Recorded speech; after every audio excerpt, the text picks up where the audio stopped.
Just 2 hours south of San Francisco with almost 5 million visitors annually, Monterey is a major tourist destination for California. In today's video, I'm sharing the best activities, where to stay, and my top picks for restaurants in Monterey, California.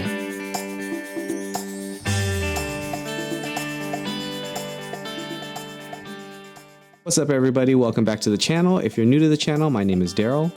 I'm a dad of 4 boys and we like to go on vacation every couple months, and one of our favorite spots to visit is Monterey. We always like to try different hotels and food spots, so I made this guide to let you know the best place to stay and eat and visit. We're going to reference this area of the map of Monterey and Carmel.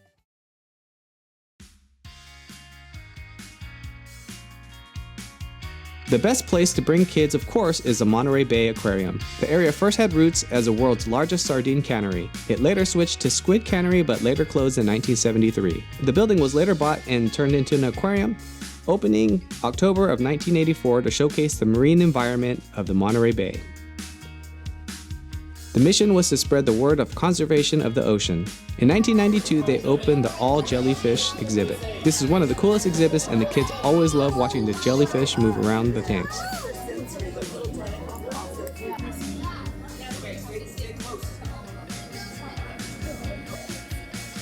This by far is the most impressive exhibit, boasting 1 million gallons of water. The tank features tuna, hammerhead sharks, sea turtles, and sunfish. I do remember visiting when they had a baby great white shark, but since the great whites need to be in open ocean, they haven't had one since 2011.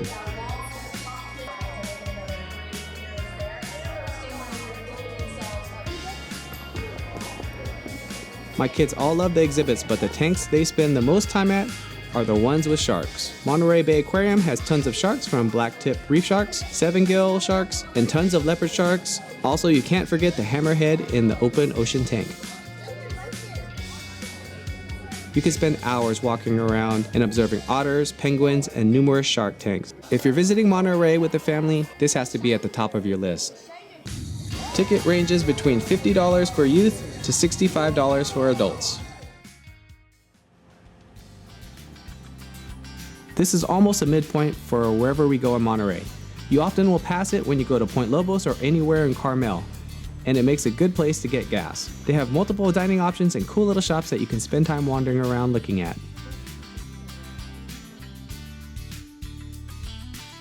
Cannery Row is a famous waterfront street known for its history as a sardine canning hub, but now vibrant destination with hotels, shops, and restaurants. There's a famous novel by John Steinbeck called Cannery Row, published in 1945. After the decline in canning, the revival of this street started in the 1980s. We always walk Cannery Row for all the cool shops. My kids always insist on stopping by the Mirror Maze and Laser Maze.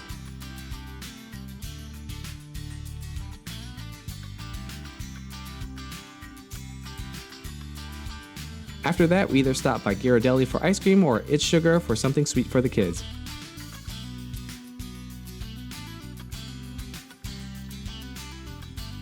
They also have tons of shops to browse, including a place called Pepper Palace where we tried some hot sauces for fun. After your time at the aquarium, you can walk around Cannery Row to finish your day.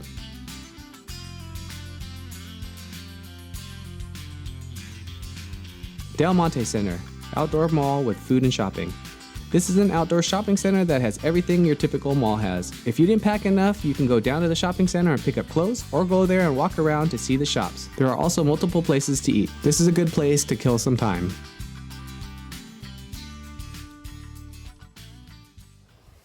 Monastery and Gibson Beach. These beaches are on opposite sides of Point Lobos. Monastery Beach does have a sign that there are dangerous waves, but if you just finished your hike over at Point Lobos, this is right down the street and can provide some views of the ocean. The sand is coarse and the waves can be dangerous, but golden hour provides beautiful views of the ocean.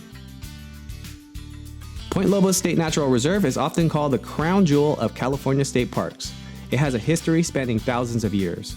From the 1700s, with the Spanish settlers transitioning to an era of preservation when it was purchased in the 1900s, leading to its 1933 designation as a state reserve. Today is managed by the California Department of Parks and Recreation. This state park is known for its beautiful scenery with multiple hiking paths to take you around the park.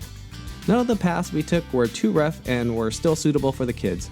We didn't have any hiking shoes, but you definitely want to make sure you're wearing comfortable shoes and don't mind getting them a little dirty. And don't forget your water. If you plan to walk all the paths, plan for a full day. The most I can get out of the kids is a few miles, but they did really enjoy it and said it was one of the funnest parts of our last trip. Parking is currently $10 per vehicle, but it often gets full, so right outside the park you'll see a line of cars parked right off the highway. When you walk in through the gate, it has a map of the different paths you can take around the park. The views that you get are worth the hike. Sweeping views of the ocean and pristine beaches everywhere. Every time we visit Monterey, we always go here and it never disappoints, even this last time when it was super windy.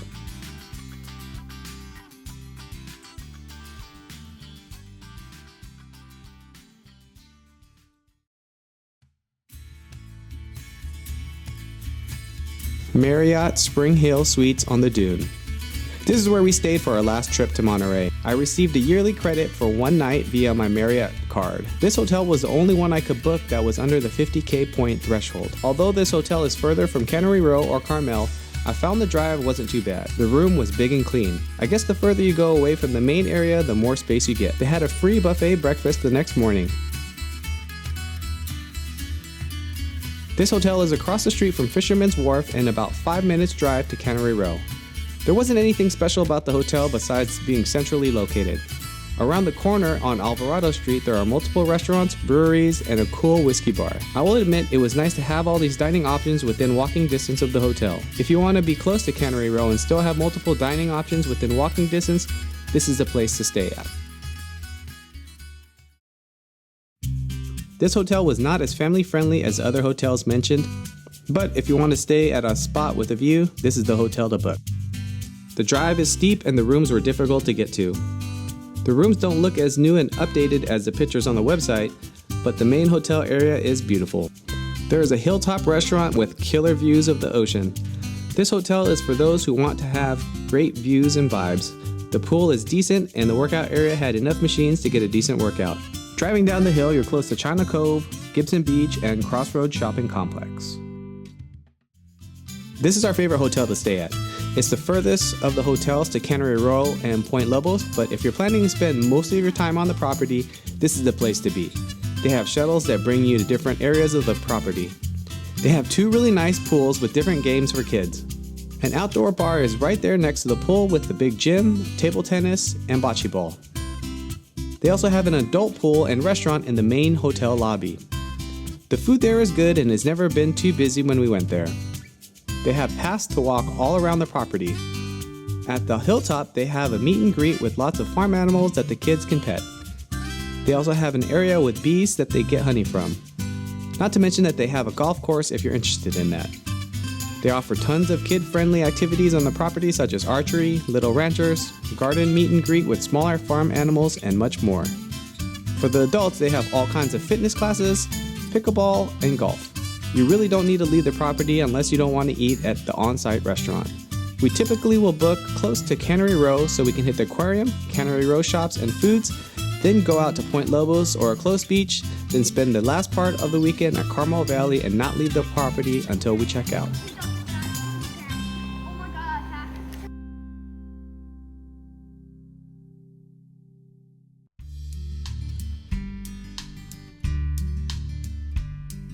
La Bahia Mexican Restaurant. We made the mistake of not booking dinner at any restaurant Friday night, so we were left scrambling. We wanted to eat on Cannery Row since we would be walking around the area, so we decided to try this Mexican restaurant. This place surprised and was pretty good. I had a burrito and the kids and my wife enjoyed some al pastor tacos. This place wasn't on our list of places that we wanted to try, but it definitely hit the spot. This restaurant is located across from the Crossroads Shopping Center and close to Point Lobos. We had dinner here one night. There's indoor and outdoor seating. They had a really good alcohol selection at the bar, especially the tequilas. I really enjoyed the atmosphere of the restaurant and seemed to be family friendly. I had the French dip, which was really good. My wife had a burger, which she also liked. Overall, this was a solid place to eat for a family. This restaurant was a quick drive from Cannery Row. I don't remember why we decided to try this place, but it left an impression on us. The last time we ate there, we had a 15-minute wait to be seated. The place is small and doesn't have a lot of seating. In fact, the last time we went, they were booked for the rest of the night. So make sure to call ahead for reservations. We tried a few of their pasta dishes and they were all really good. The kids had pizza and really enjoyed it. Overall, we really like this place and would definitely recommend to give it a try. This place is a little drive out, but only 10 minutes. This is the place we always try to eat at when we go to Monterey. This is also our go-to place for breakfast. Some of our favorite dishes include the ono loco and the pork belly fried rice. The kids are always going with the pancakes and share a Filipino breakfast for some protein. It does get busy, so make sure to check in through Yelp.